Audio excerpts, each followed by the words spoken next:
Hello everyone and welcome to a new video.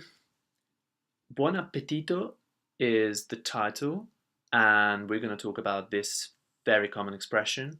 There isn't really a translation in English, so it's going to be a bit tricky, but we're going to see a lot of examples, so let's just jump right in. So here we are. Buon appetito. So if we break it down, buon is an adjective, buono, but we just remove the O at the end because the following word begins with a vowel again. So buono appetito. It's a masculine word. It means appetite. So the translation is good appetite. And it roughly means exactly that. Now let's see a few different situations where we can find it. So as you can see in this table, we have buon appetito. And that really is what's used usually before dinner or lunch or before eating in general. It means cheers, enjoy your food, everyone, if you're sitting down with multiple people. Avere appetito is also very commonly used. You would never say that in English. So if you are hungry, you would say I am hungry. In Italian, you can say ho appetito.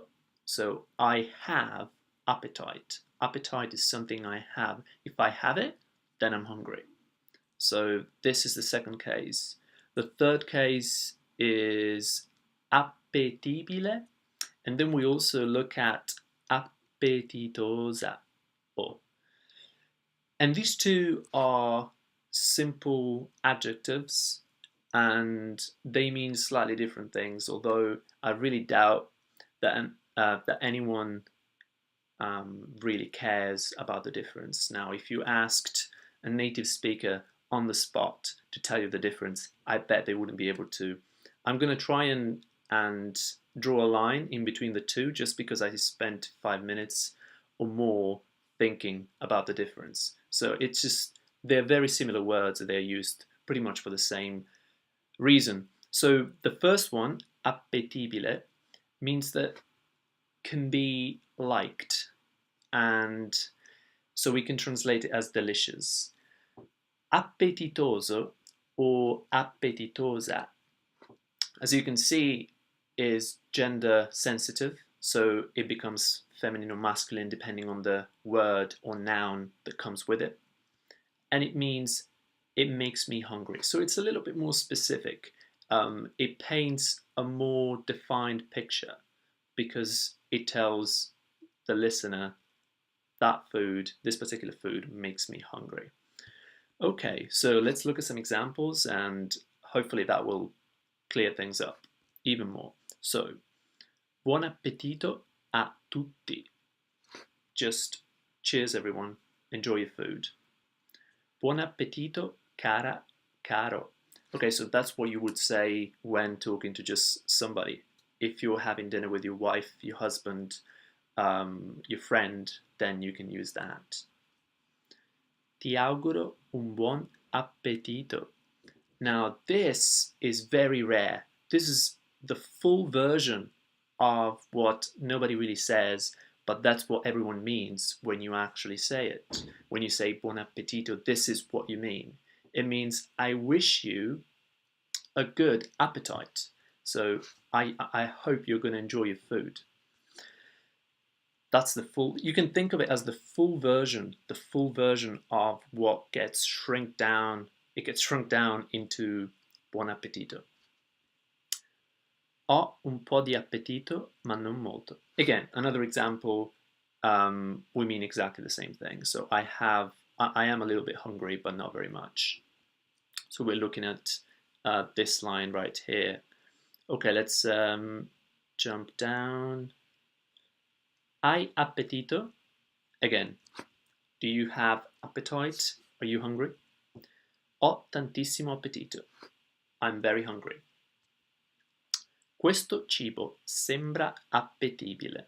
Okay, so now we're talking about something that looks delicious. So as you can see, it's not something that we've we are eating right now. It could be something that we are far away from. It doesn't really matter.